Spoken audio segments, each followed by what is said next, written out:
Hi friends, welcome to ITI gold technical channel में आपका स्वागत है। Daily current affairs, vacancies information, ITI से रिलेटेड वीडियो पाने के लिए हमारे चैनल को सब्सक्राइब कीजिए। सब्सक्राइब करने के बाद बेल आइकन को ऑन कीजिए ताकि मैं जो भी नया वीडियो बनाऊं सबसे पहले आपके पास पहुंचे और आप उसे देखिए। यदि आपको सेशन अच्छा लगता है, सेशन से कुछ जानकारी मिलती है तो इसे लाइक कीजिए और दोस्तों में शेयर कीजिए। शेयर जरूर कीजिएगा क्योंकि ये कॉम्पिटिशन की तैयारी करने वाले बच्चों के लिए बहुत ही इंपॉर्टेंट सेशन है। चलिए सेशन की ओर चलते हैं। यदि आप हमारे चैनल आईटीआई गोल्ड टेक्निकल पर पहली बार आए हो तो इसे सब्सक्राइब कीजिए और अपने दोस्तों से भी जरूर करवाइए। आज हम पढ़ेंगे 15 जुलाई 2021 से जितने भी इम्पोर्टेंट करंट अफेयर क्वेश्चन बनेंगे वह इस वीडियो में पढ़ेंगे और इस वीडियो की पीडीएफ फाइल की लिंक मैं इसी वीडियो के डिस्क्रिप्शन में दे दूंगा। वहाँ से जाकर उसे डाउनलोड कर लीजिए ताकि एग्जाम के टाइम पर आप आसानी से रिविज़न कर सकते हैं। आज का हमारा पहला क्वेश्चन है, हाल ही में ओलंपिक में पहले भारतीय जिम्नास्टिक जज कौन बने? इस क्वेश्चन का right answer option number B, Deepak Kabra. Deepak Kabra को पहले भारतीय जिम्नास्टिक जज बनाया गया है ओलंपिक में। यही है दीपक काबरा जी। दीपक काबरा ओलंपिक खेलों की जिम्नास्टिक प्रतियोगिता को जज करने के लिए चुने जाने वाले पहले भारतीय बन गए हैं जो उनके लिए एक जीवन लक्ष्य है, जो यह जानते थे कि वह अपने मजबूत बुनियादी सिद्धांतों के कारण सक्रिय जिम्नास्ट के रूप में वहां नहीं पहुंच पाएगा। वह 23 जुलाई से शुरू हो रहे टोक्यो खेलों में पुरुषों की कलात्मक जिम्नास्टिक का भूमिका निभाते नजर आएंगे। इस क्वेश्चन का राइट आंसर है ऑप्शन नंबर बी, इसका राइट आंसर है। चलिए नेक्स्ट क्वेश्चन की ओर चलते हैं। नेक्स्ट क्वेश्चन है, हाल ही में सोनी इंडिया ने किस आईआईटी के साथ में राष्ट्रीय स्तर पर हैकाथॉन आयोजन किया है? तो इस क्वेश्चन का right answer option number A, IIT Madras. IIT Madras ने सोनी इंडिया के साथ हैकाथॉन का आयोजन किया है। अब देख लेते क्या है जाए। आईआईटी मद्रास, प्रवर्तक टेक्नोलॉजी फाउंडेशन और Soni India software centre private limited ने संवेदन 2021 भारत के लिए सेंसिंग सॉल्यूशंस नामक राष्ट्रीय स्तर के हैकाथॉन का आयोजन करने के लिए हाथ मिलाया है। इस हैकाथॉन के साथ फाउंडेशन का उद्देश्य नागरिकों को आईओटी सेंसर बोर्ड का उपयोग करने के लिए प्रेरित करना है ताकि सामाजिक हित की भारत विशिष्ट समस्याओं को हल किया जा सके। और यह सोनी सेमीकंडक्टर्स सॉल्यूशंस कॉरपोरेशन के स्पेंसन्स बोर्ड पर आधारित है, जिसका उपयोग प्रतिभागी इस चुनौती के लिए कर सकते हैं। 3 चरणों में होने वाली भव्य चुनौती के लिए अधिकतम 3 सदस्यों वाली टीम पंजीकरण करा सकती है। तो इस क्वेश्चन का राइट आंसर है ऑप्शन नंबर ए, इसका राइट आंसर है। चलिए नेक्स्ट क्वेश्चन की ओर चलते हैं। नेक्स्ट क्वेश्चन है, हाल ही में the struggle with in a memory of the emergency नामक पुस्तक किसने लिखी है? तो इस क्वेश्चन का राइट आंसर है ऑप्शन नंबर डी, इसका राइट आंसर है अशोक चक्रवर्ती। अशोक चक्रवर्ती जी के द्वारा यह पुस्तक लिखी गई है।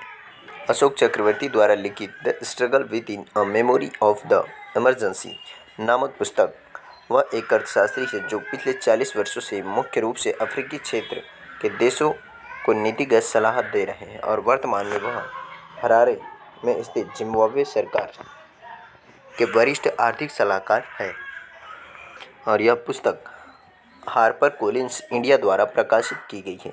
The struggle with in a memory of the emergency पुस्तक स्वतंत्र भारत के सबसे काले घंटों में से एक के बारे में बताती है। आपातकाल 1975 से 77 के मध्य जो आपातकाल था, स्वतंत्र भारत के सबसे काले घंटों में से एक है और उस अवधि में 1,50,000 से अधिक लोगों को बिना किसी मुकदमे के जेल में डाल दिया गया था और कम से कम 11 मिलियन लोगों की जबरन नसबंदी की गई थी और अनगिनत पुलिस फायरिंग में मारे गए या अन्यथा समाप्त हो गए थे। इस क्वेश्चन का right answer option number D. चलिए नेक्स्ट क्वेश्चन की ओर चलते हैं। नेक्स्ट क्वेश्चन है, हाल ही में जल विद्युत परियोजना विकसित करने के लिए नेपाल ने भारत के साथ कितने मिलियन अमेरिकी डॉलर के समझौते पर हस्ताक्षर किए? तो इस क्वेश्चन का right answer option number A, 1.3 million.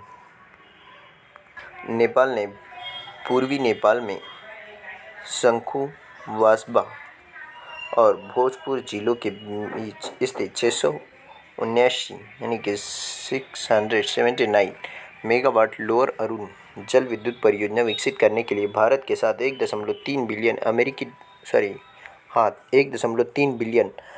अमेरिकी डॉलर के समझौते पर हस्ताक्षर किए हैं।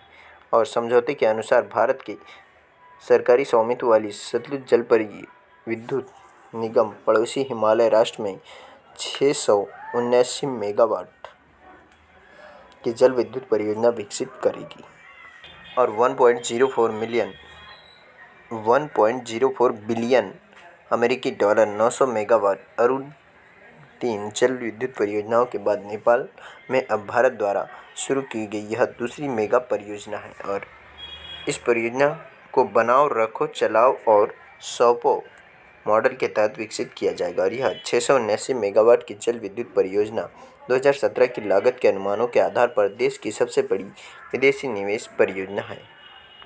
इस क्वेश्चन का right answer option number A. चलिए नेक्स्ट क्वेश्चन की ओर चलते हैं। नेक्स्ट क्वेश्चन है, हाल ही में पहली बार किस राज्य के हिमालयी यॉक का बीमा होगा? तो इस क्वेश्चन का राइट आंसर है option number C, Arunachal Pradesh. Arunachal Pradesh के पहली बार हिमालयी यॉक का बीमा किया जाएगा। यही है हिमालयी यॉक जिसका बीमा किया जाएगा। हिमालयी यॉक हाल ही में अरुणाचल प्रदेश के पश्चिमी कामेंग जिले के दिरांग में स्थित यॉक पर राष्ट्रीय अनुसंधान केंद्र ने उच्च तुंगता वाले क्षेत्रों में पाए जाने वाले यॉक का बीमा करने के लिए नेशनल इंश्योरेंस कंपनी लिमिटेड के साथ करार किया। और बीमा पॉलिसी यॉक मालिकों को मौसम की आपदाओं, बीमारियों, परागमन, दुर्घटनाओं, सर्जिकल ऑपरेशनों और हड़तालों या दंगों से उत्पन्न जोखिमों से बचाएगी। यॉक के मालिकों को अपने यॉक के कान पर निशान लगवाना होगा और वे बहुत ठंडे तापमान के आदी हैं और -40 डिग्री तक जीवित रह सकते हैं, लेकिन जब तापमान 13 डिग्री से अधिक हो जाता तो उन्हें मुश्किल होती है जीने में। और भारत में यॉक की कुल आबादी लगभग 58,000 है। यॉक की सबसे ज़्यादा आबादी केंद्र शासित प्रदेश लद्दाख और जम्मू कश्मीर में है। इसके बाद अरुणाचल प्रदेश, सिक्किम, हिमाचल प्रदेश और पश्चिम बंगाल, उत्तराखंड का स्थान आता है।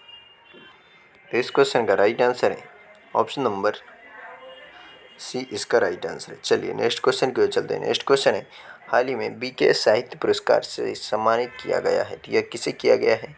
इसका right answer option number D, N Pillai. N Pillai को बीकेएस साहित्य पुरस्कार से सम्मानित किया गया है।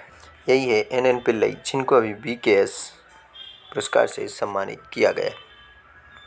पत्रकार और नाटककार ओमचेरी एन पिल्लई को 2021 के बहरीन केरलिया समाजम के साहित्य पुरस्कार के लिए चुना गया। और बीकेएस अध्यक्ष पीवी राधाकृष्ण पिल्लई, महासचिव वर्गीस कराकल और साहित्य विंग सचिव फिरोज थिरुवथरा ने पुरस्कार की घोषणा की है। और इस पुरस्कार के द्वारा 50,000 रुपये और नगद पुरस्कार और उपलब्धि को स्वीकार करते हुए एक प्रशस्ति पत्र शामिल रहता है इसमें। पुरस्कार समारोह बाद में दिल्ली में होगा। मलयालम भाषा और साहित्य में समग्र रूप से उनका बहुत बड़ा योगदान उल्लेखनीय है, जिसके कारण अंततः यह पुरस्कार मिला है। इस क्वेश्चन का राइट आंसर है ऑप्शन नंबर डी। चलिए नेक्स्ट क्वेश्चन की ओर चलते हैं। नेक्स्ट क्वेश्चन है, हाल ही में भारत और किस देश के बीच रेल कार्गो आवाजाही को बढ़ावा मिला है? तो इस क्वेश्चन का right answer option number B, Nepal. Nepal और भारत के बीच रेल कार्गो की आवाजाही को बढ़ावा मिला है। भारत और नेपाल ने भारत नेपाल रेल सेवा समझौता 2004 हेतु विनिमय पत्र पर हस्ताक्षर किए हैं। और यह सभी अधिकृत कार्गो ट्रेन ऑपरेटरों और कंटेनर अन्य माल को नेपाल ले जाने के लिए भारतीय रेलवे नेटवर्क का उपयोग करने की अनुमति देगा। भारत तथा नेपाल या तीसरे देश के बीच भारतीय बंदरगाहों से नेपाल तक संशोधित किया है। और अधिकृत कार्गो ट्रेन ऑपरेटरों, सार्वजनिक और निजी container train operator, automobile freight train operator, विशेष फ्रेट ट्रेन ऑपरेटर या भारतीय रेलवे द्वारा अधिकृत कोई अन्य ऑपरेटर शामिल है इसमें। इस क्वेश्चन का right answer option number B. चलिए नेक्स्ट क्वेश्चन की ओर चलते हैं। नेक्स्ट क्वेश्चन है, हाल ही में शेर बहादुर देउवा किस देश के 5वीं बार प्रधानमंत्री बने हैं? इस क्वेश्चन का राइट आंसर है option number A Nepal. Nepal के 5वीं बार प्रधानमंत्री बने हैं शेर बहादुर देउबा जी। यही है शेर बहादुर देउबा। नेपाली कांग्रेस के अध्यक्ष शेर बहादुर देउबा 13 जुलाई को 5वीं बार देश के प्रधानमंत्री बने और उनकी नियुक्ति उच्चतम न्यायालय द्वारा सोमवार को दिए गए फैसले के बाद हुई है, जिसमें मौजूदा केपी शर्मा ओली को हटाते हुए प्रधानमंत्री पद के लिए उनके दावे पर मुहर लगाई गई थी। और इससे पहले देउबा का कार्यकाल जून 2017 से फरवरी 2018, जून 2004 से फरवरी 2005, जुलाई 2001 से अक्टूबर 2002 और सितंबर 1995 से मार्च 1997 तक इनका 4 बार नेपाल के प्रधानमंत्री रह चुके हैं। नेपाल की राजधानी है काठमांडू। नेपाल की मुद्रा है नेपाली रुपया और नेपाल के राष्ट्रपति हैं विद्यादेवी भंडारी। और अभी तक की यानी कि दुनिया की सबसे ऊंची चोटी हिमालय, जिसकी ऊंचाई है 8,848 मीटर। यह कहाँ पर है? तो यह है नेपाल में। तो इसका राइट आंसर है ऑप्शन नंबर ए, इसका राइट आंसर है। चलिए नेक्स्ट क्वेश्चन की ओर चलते हैं। नेक्स्ट क्वेश्चन है, हाल ही में 2026 विश्व बैडमिंटन चैंपियनशिप की मेज़बानी कौन सा देश करेगा? तो इस क्वेश्चन का right answer option number A, Bharat. Bharat इसकी मेज़बानी करेगा। बैडमिंटन वर्ल्ड फेडरेशन ने 2026 के लिए भारत को BWF बैडमिंटन चैंपियनशिप आवंटित की है और यह दूसरी बार होगा जब भारत प्रीमियर टूर्नामेंट की मेज़बानी करेगा, जो ओलंपिक वर्ष को छोड़कर हर साल आयोजित किया जाता है। भारत ने 2009 में हैदराबाद में BWF विश्व चैंपियनशिप की मेज़बानी की थी। बैडमिंटन वर्ल्ड फेडरेशन के अध्यक्ष पॉल एरिक होयर लॉर्सन और इसका मुख्यालय है कुआलालंपुर, मलेशिया। मलेशिया की राजधानी कुआलालंपुर में, और इसकी स्थापना की गई थी 5 जुलाई 1934 को। इस क्वेश्चन का right answer option number A. चलिए नेक्स्ट क्वेश्चन की ओर चलते हैं। नेक्स्ट क्वेश्चन है, हाल ही में मी वंडरफुल पॉल ओर्नडोर्फ का निधन हुआ, वह कौन थे? यह एक रेसलर थे जिनका भी हाल ही में निधन हो गया है। यही थे रेसलर ओर्नडोर्फ, जिनका भी हाल ही में निधन हुआ है। प्रसिद्ध अमेरिकी पेशेवर पहलवान पॉल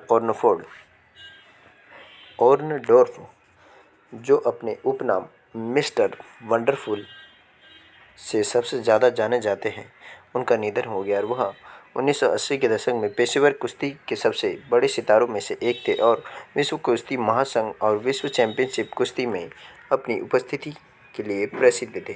और वह 2000 में सेवानिवृत्त हुए थे और उन्हें 2005 में WWE हॉल ऑफ फेम में शामिल किया गया था। इस क्वेश्चन का right answer option number A. चलिए आज का सेशन यही समाप्त होता है। यदि आप हमारे चैनल ITI गोल्ड टेक्निकल पर पहली बार आए हो तो इसे सब्सक्राइब कीजिए। सब्सक्राइब करने के बाद बेल आइकन को ऑन कीजिए ताकि मैं जो भी नया वीडियो बनाऊं सबसे पहले आपके पास पहुंचे और आप उसे देखें। ये आपको सेशन अच्छा लगता है, सेशन से कुछ जानकारी मिलती है तो इसे लाइक कीजिए और दोस्तों में शेयर कीजिए। Thank you so much watching for my video. मिलते हैं नेक्स्ट सेशन में।